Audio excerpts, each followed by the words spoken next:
A'udzubillahi minasyaitonirrajim. Bismillahirrahmanirrahim. Assalamualaikum warahmatullahi wabarakatuh. Innal hamdalillah nahmaduhu wa nasta'inu wa nastaghfiruh wa na'udzubillahi min syururi anfusina wa min sayyiati a'malina. May yahdihillahu fala mudhillalah wa may yudlil fala hadiyalah. Asyhadu an la ilaha illallah wahdahu la syarikalah wa asyhadu anna Muhammadan abduhu wa rasuluh. Allahumma sholli wa sallim wa barik ala hadzal nabiyil karim wa ala alihi wa sahbihi ajmain.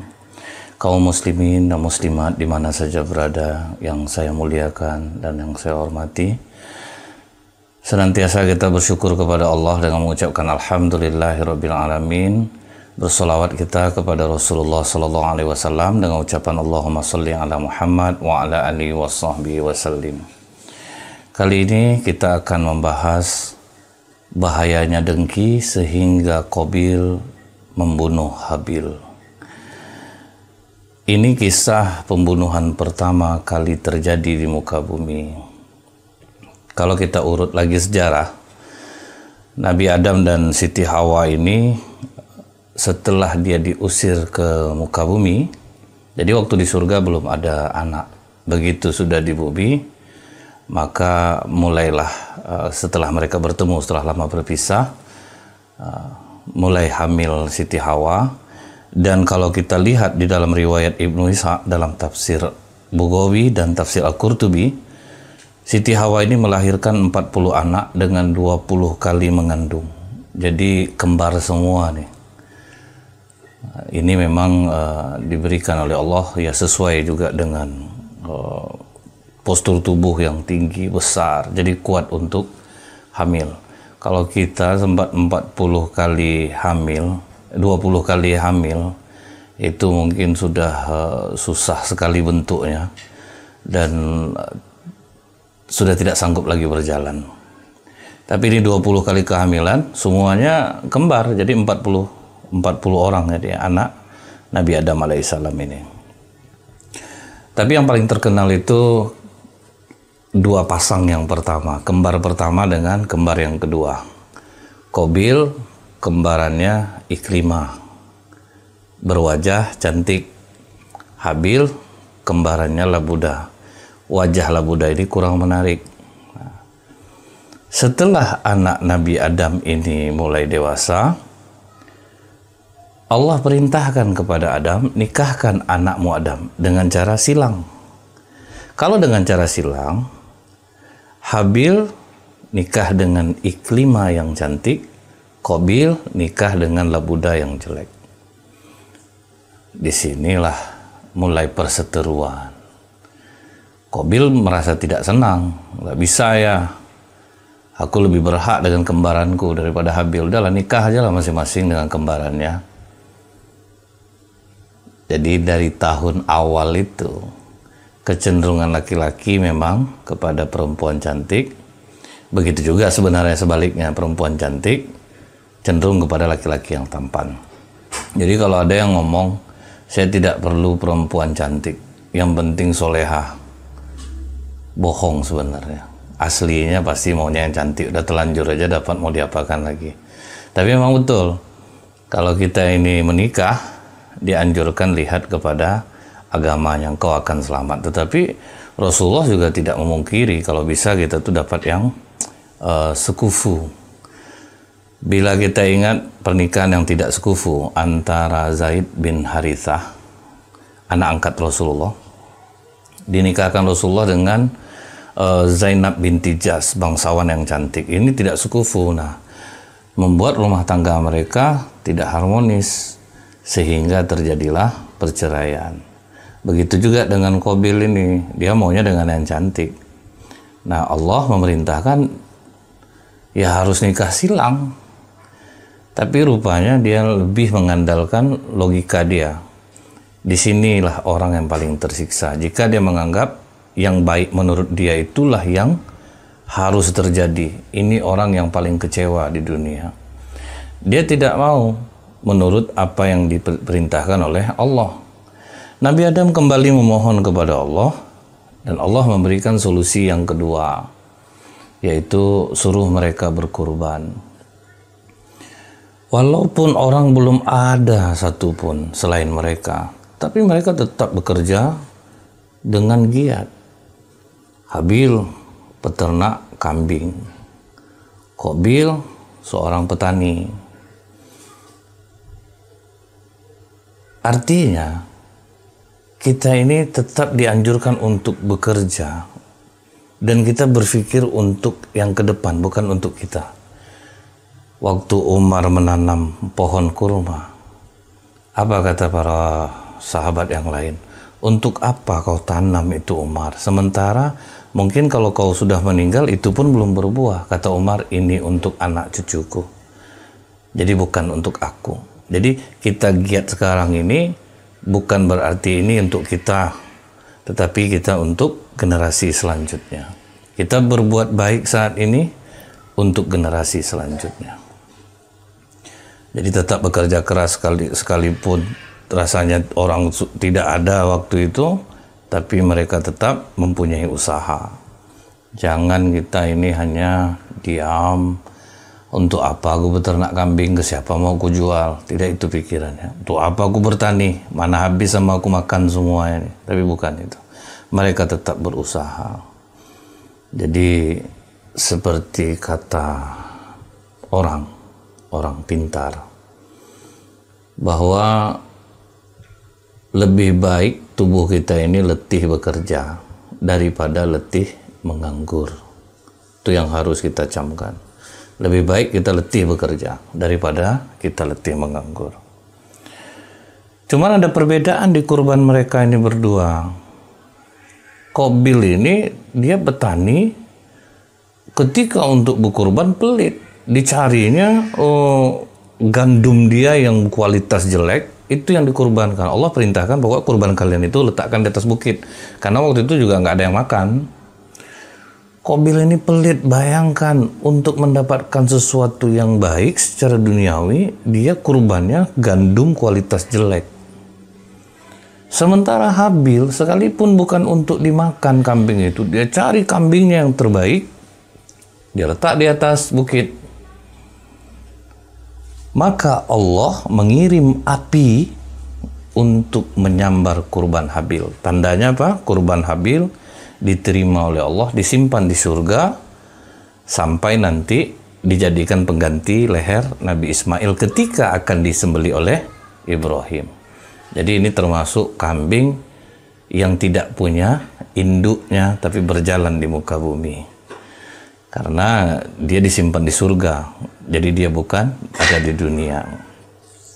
Nah, di sini bisa kita lihat, untuk mendapatkan sesuatu yang baik secara duniawi, maka kita harus berada di jalan Allah, mengorbankan harta kita yang terbaik untuk Allah. Untuk dapat nih, kalau mau diterima dapat istri yang cantik, kurbannya mesti yang terbaik, yang bagus. Jangan pelit. Kambing berapa? 2.500.000. Jadi kalau kita ingin dapat dunia yang baik dengan cara jalan yang diridhai Allah, kita sedekah, kita kurban dengan kurban dan sedekah yang terbaik. Ini udahlah pelit, pengen pula dapat istri yang soleha, yang cantik. Itu mimpi. Mesti ada usaha secara spiritual. Jangan terlalu mengandalkan, pikiran kita, untuk apa ini aku kurban seperti ini. Toh tidak ada juga untuk dimakan, untuk disambar api juga. Jadi kita jangan berpikir itu. Untuk di jalan Allah, terserah Allah menilai. Allah yang memerintahkan, lakukan saja. Tambah sakit hati Qabil.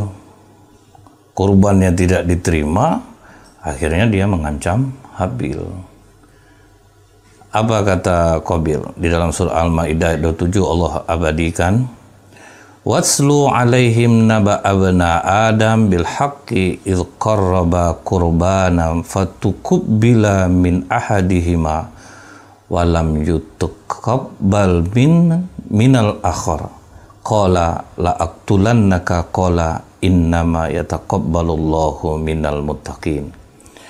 Ceritakanlah kepada mereka kisah kedua putra Adam, Qabil dan Habil dengan sebenarnya. Ketika keduanya mempersembahkan kurban, maka diterima dari salah satunya dan tidak diterima dari yang lainnya. Maka berkata yang tidak diterima kurbannya, "Sungguh aku akan membunuhmu." Nah, mulai timbul rasa dengki, iri hati, dan berkata yang diterima kurbannya, sesungguhnya Allah hanya menerima kurban dari orang yang bertakwa. Jadi Allah, kalau kita kurban itu bukan darah dan daging yang naik kepada Allah itu. Allah tidak butuh darah dan daging itu.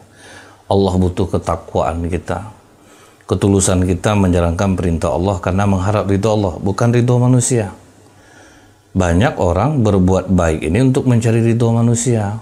Jadi ketika tidak dituliskan namanya, kalau dia sedekah dia merasa sakit hati. Kalau tidak diumumkan dia sedekah dia merasa sakit hati. Karena dia masih butuh penilaian manusia. Apakah salah ditulis nama itu? Tidak salah juga. Tapi usahakan luruskan niat kita. Kalau kita ini bersedekah, kalau kita berkurban untuk mendapatkan ridho Allah.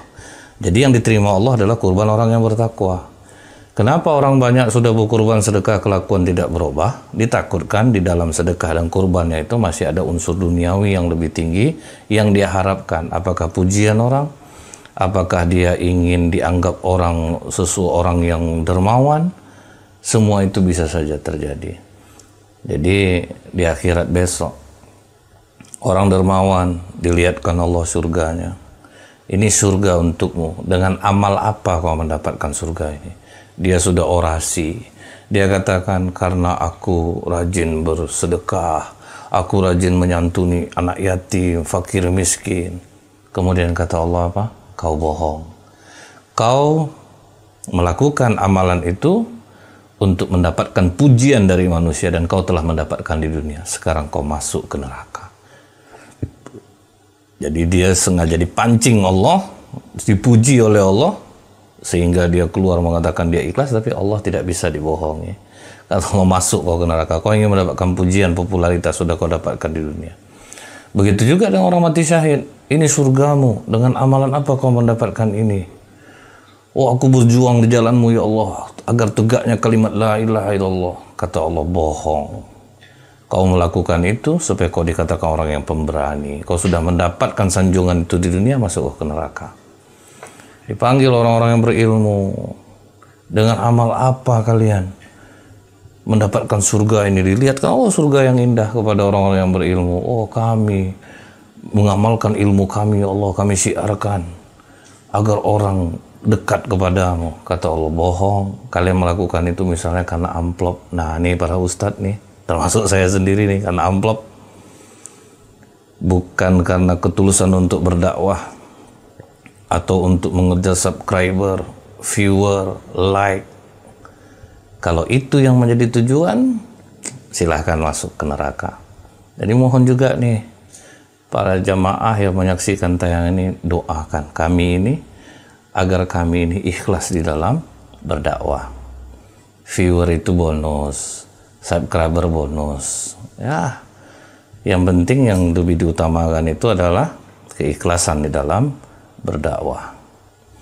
Jadi lihat, Allah tidak bisa ditipu, Allah tidak bisa dibohongi. Allah menerima kurban orang yang bertakwa, sedekah orang yang bertakwa. Tapi ketika Habil diancam bunuh, tidak seperti kita. Cobalah kau bunuh aku, kalau aku bunuh pula kau, itu kita mungkin. Tapi kata Habil, lain basatta ilayya yadaka litaktulani ma ana bibasutin yadiya ilaika la aktulaka inni akhafullaha rabbul alamin. Sungguh, kalau kau menggerakkan tanganmu untuk membunuhku, sekali-kali aku tidak akan menggerakkan tanganku untuk membunuhmu. Aku tidak akan membalas. Padahal dalam riwayat disebut Habil ini lebih kokoh loh daripada Qabil. Karena abangnya ini bukan orang kafir, orang yang bermaksiat. Orang yang hatinya sudah tertutup karena kedengkian. Dia bukan orang kafir. Dia hanya orang yang bermaksiat, ingin membunuh. Aku tidak akan lakukan pembunuhan terhadapmu. Sesungguhnya aku takut kepada Allah Rabb sekalian alam.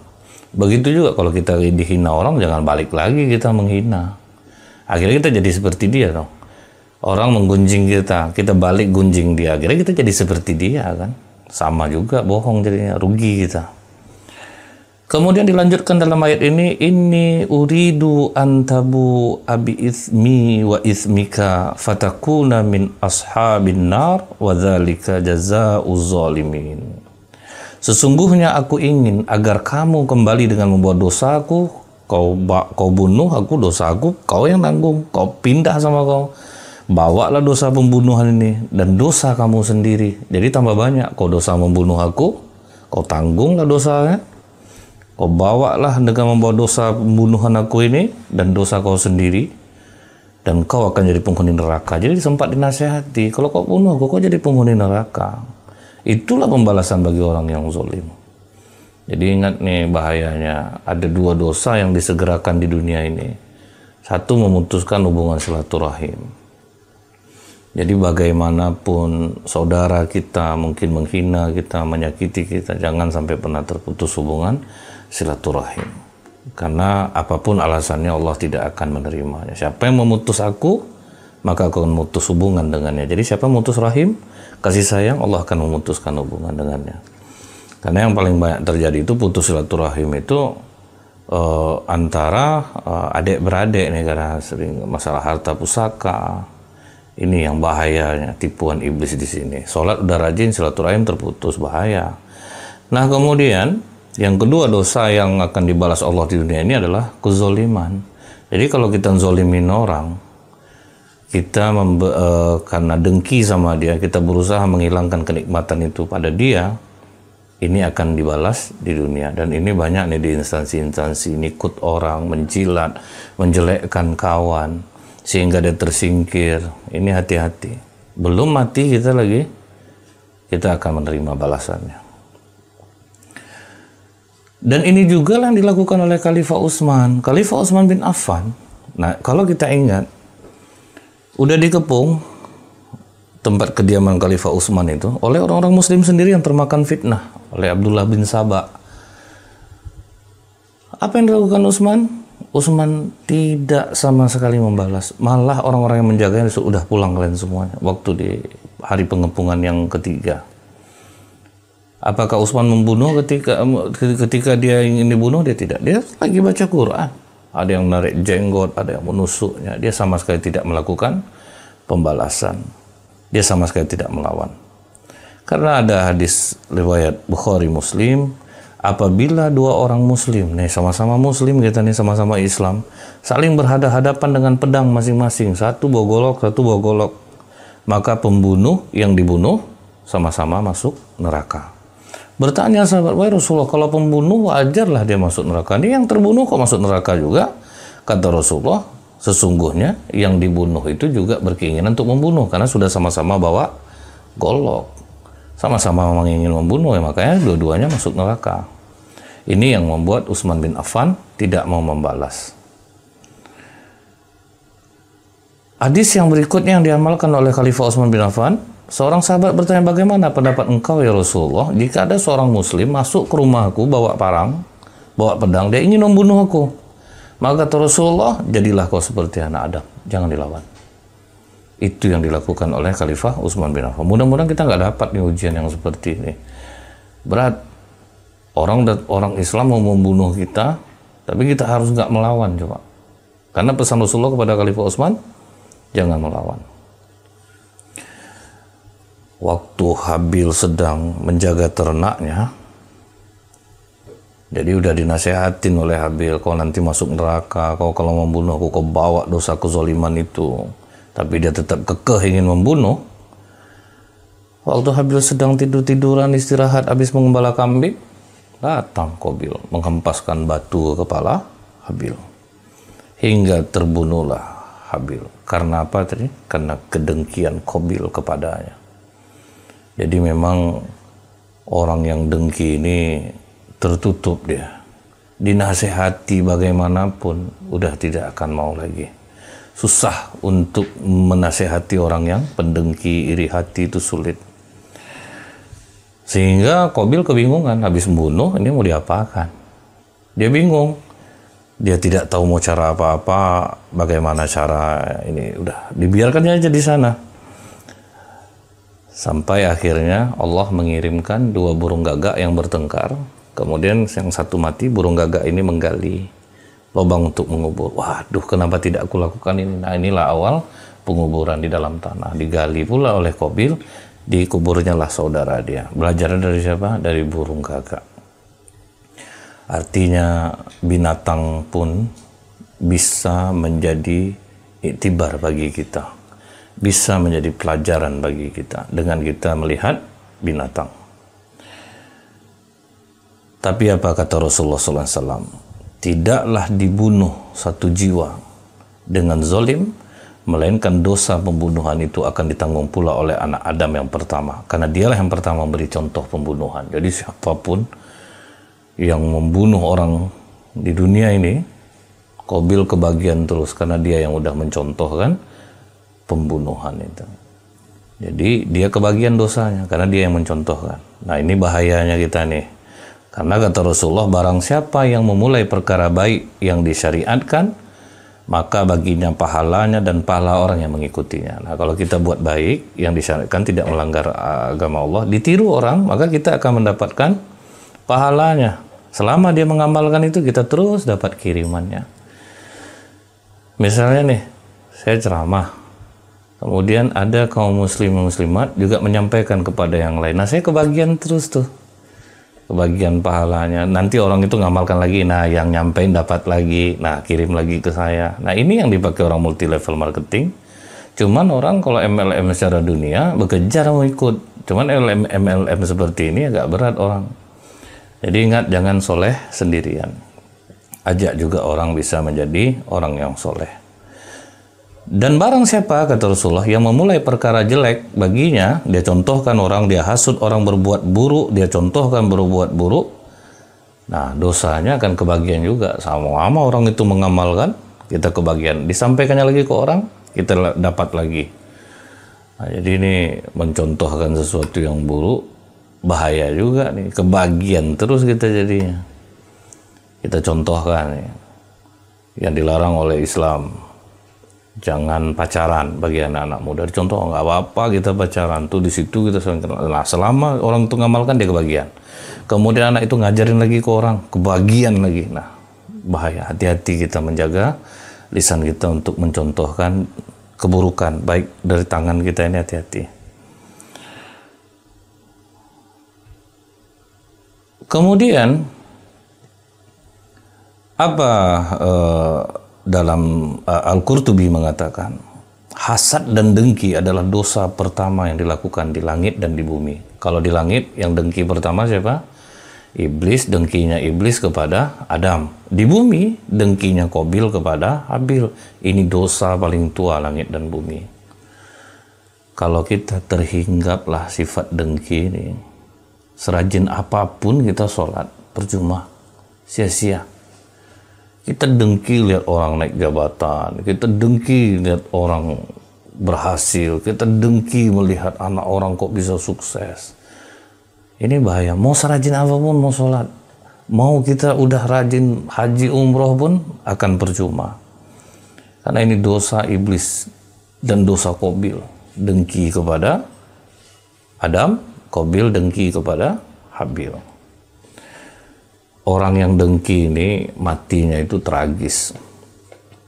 Dulu ada namanya Ahmad bin Yatim. Kenapa dikasih namanya Ahmad bin Yatim? Karena dia ditemukan oleh raja dalam keadaan sebatang kara, dibawa dia ke istana. Nah, karena dia rajin, raja sayang sama dia, dia disekolahkan sampai dia selesai belajar agama, dan selalu raja mengajak dia untuk berdiskusi sehingga membuat cemburu penasehat raja. Dia berpikir, lama-lama akan tersingkir aku nanti nih. Dia cari cara bagaimana akan menyingkirkan Ahmad bin Yatim. Itulah orang dengki. Dia berusaha menyingkirkan Ahmad bin Yatim dengan cara menjelekkannya. Apa katanya kepada raja? Raja, hati-hati dengan Ahmad bin Yatim ini. Aku ini menyampaikan kebaikan, janganlah sampai salah sangka raja. Aku karena tidak ada masalah dengan Ahmad bin Yatim, aku sayang juga sama dia, tapi kan tidak enak juga kalau raja dijelek-jelekkan ya. Nah, ini ciri orang dengki, suka menyampaikan keburukan yang dia dengar dari orang lain, disampaikan kepada orang. Ini bahaya. Udahlah, dengki adu domba lagi. Jadi kata raja, emang dia bilang apa? Dia selalu bilang sama orang, tidak tahan dia dekat raja, napas raja bau. Itu yang disampaikan oleh penasehat yang dengki ini. Oke, besok aku suruh dia menghadap aku, kata raja. Sebelum Ahmad bin Yatim keesokan harinya mau pergi ke tempat raja, nah penasehat yang dengki ini langsung manggil, Ahmad, sini dulu. Ada apa Pak penasehat? Aku ingin mengajakmu makan. Dia kasih makanan yang bisa membuat nafas dari Ahmad bin Yatim ini bau. Banyak hidangan bawang-bawangnya. Karena terburu-buru tidak sempat dia membersihkan mulutnya, sehingga dari hidung keluar aroma bawang, dari mulut keluar aroma bawang. Begitu sampai di hadapan raja, dia tutup hidung dan mulutnya. Nah, jadi orang dengki itu bisa buat fitnah. Maksud Ahmad bin Yatim menutup hidungnya untuk apa? Supaya hawanya tidak tercium oleh raja. Raja langsung mikir, berarti betul nasihat aku nih. Buktinya Ahmad bin Yatim kok tutup mulut di depan aku. Apa kata raja? Ahmad, aku akan memberikan surat. Tolong disampaikan kepada bagian keuangan. Nah, ini supaya tidak ketara ini sama Ahmad bin Yatim. Padahal isinya apa? Siapapun yang membawa surat ini sampai kepadamu, penggal kepalanya. Tapi Ahmad bin Yatim dia tidak tahu isi surat itu bahwa menggal kepala, karena ke bagian keuangan. Dilipat surat, dikasihkan kepada Ahmad bin Yatim. Ahmad bin Yatim dengan rasa yang senang menjalankan perintah raja. Sampai di luar heran penasehat nih, loh kok gak diapa-apain ya Ahmad? Malah kok bawa kertas bagus. Dipanggil, Ahmad, sini dulu. Apa kata raja? Raja memberiku surat untuk disampaikan kepada bagian keuangan. Kalau kau tidak beratan Ahmad, aku ingin menolongmu menyampaikan surat itu. Wah, ini mau cari muka ini. Ya sudah, silahkan, kata Ahmad.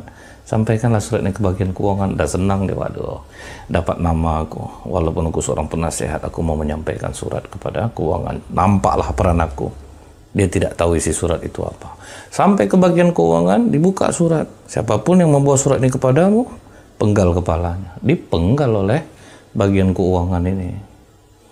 Diletak palanya di dalam baki, ditutup, disampaikan kepada raja. Ini raja, aku sudah melakukannya. Terkejut raja, loh kok kepala penasehatnya? Disitulah raja sadar. Oh, berarti dia ini telah memfitnah Ahmad bin Yatim karena kedengkiannya. Jadi ingat nih, yang tukang fitnah, yang tukang dengki, matinya tragis. Hati-hati. Jangan sampai kita punya sifat seperti ini. Seharusnya kita bahagia lihat orang bahagia, tapi benar.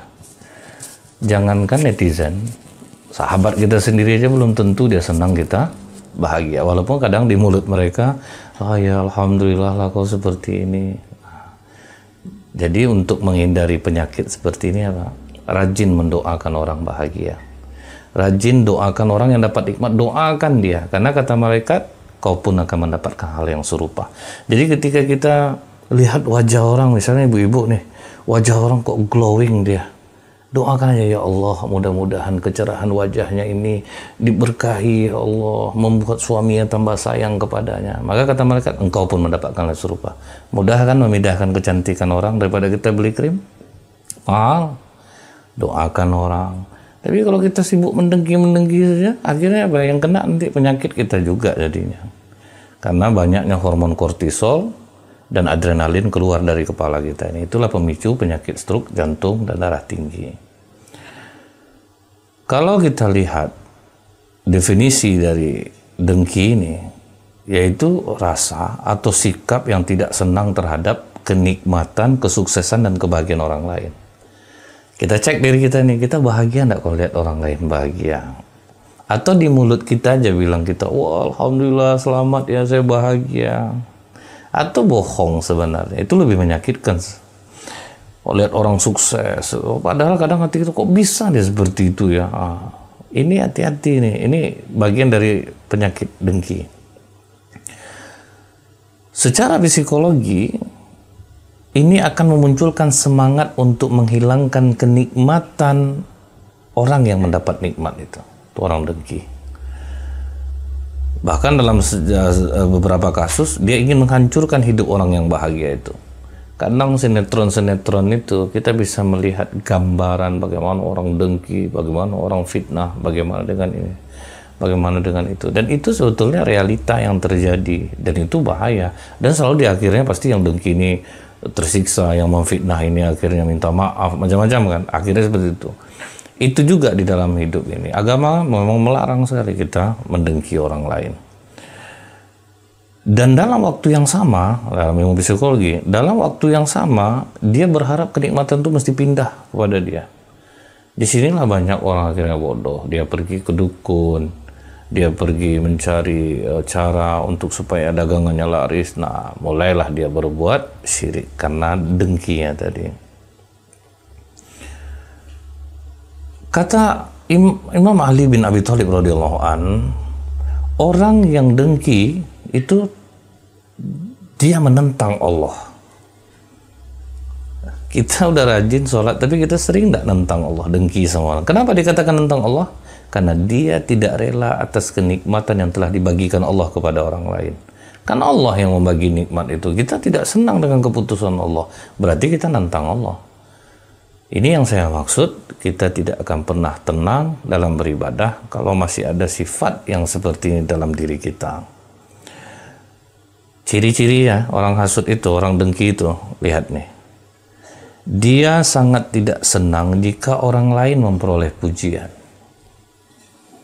Dia diam aja nih.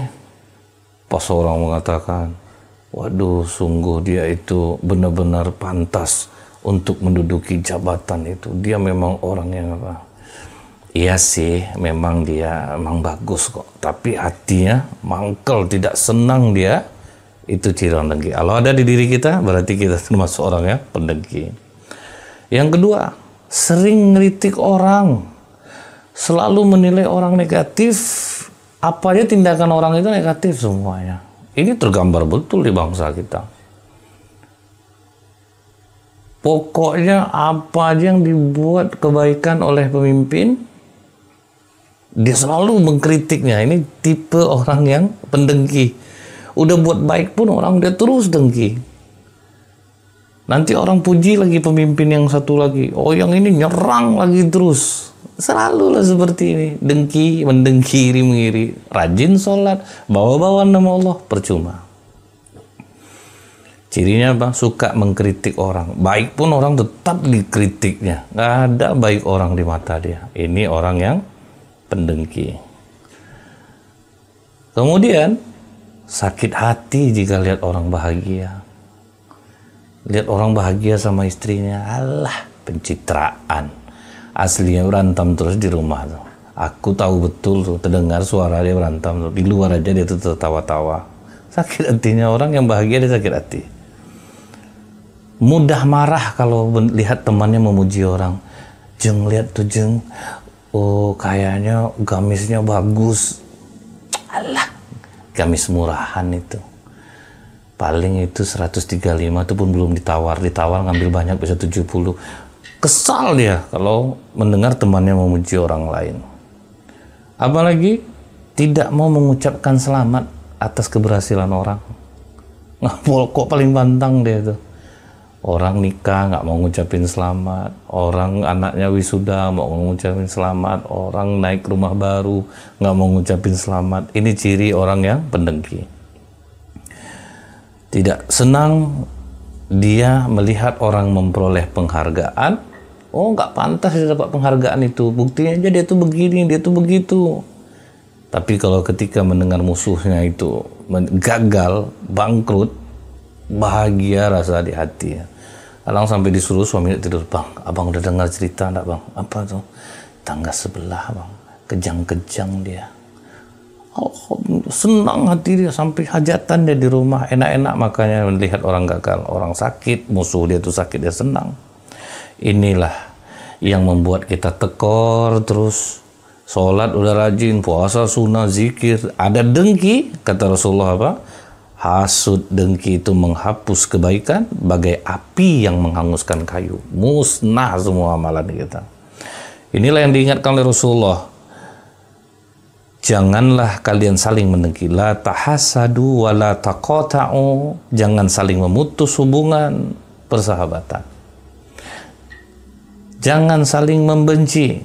Jangan saling memalingkan muka. Jadilah kalian orang yang bersaudara. Ingat pesan Rasulullah, jangan saling mendengki, jangan saling memutus hubungan persahabatan, jangan saling membenci, jangan saling memalingkan muka. Jadilah kalian orang yang bersaudara. Nah, ini pesan agama yang berat untuk dilakukan oleh umat Islam sendiri. Padahal dia tahu tentang ilmu ini. Wow, sholat udah, ibadah udah bagus. Yang 4 dia tidak mau dilakukan. Syarat menjadi orang baik dalam agama Islam, udah rajin kita ibadah nih. Syarat untuk menjadi orang baik apa kata Rasulullah? Manusia itu akan baik selama dia tidak saling mendengki. Baru bisa kita jadi orang baik. Ini penyakit umat terdahulu kata Rasulullah. Saling bermusuhan, saling mendengki. Dan permusuhan kata Rasulullah, mendengki akan mencukur habis. Aku tidak mengatakan mencukur rambut kata Rasulullah, tapi akan menghabiskan agama. Karena orang yang sudah mendengki, dia akan buta terhadap nasihat. Dia tidak akan bisa dimasuki kebaikan selama hati kita masih terbuka. Berniatlah kita untuk tidak pernah mendengki kepada orang lain, tapi kita mohon kepada Allah, jangan jadikan kita orang yang pendengki. Karena yang membuat kita dengki rata-rata adalah faktor duniawi, faktor yang tidak akan kita bawa ketika kita mati. Bahkan di dunia ini agama akan habis. Ini yang membuat orang sulit berubah. Dan bisa jadi Allah menurunkan teguran-teguran ini sampai kita nggak bisa masuk masjid ditutup saat ini. Ini perlu kita sadari, karena kita sudah banyak jadi penentang Allah. Kita sholat tapi kita nentang Allah, nggak senang orang dapat karunia.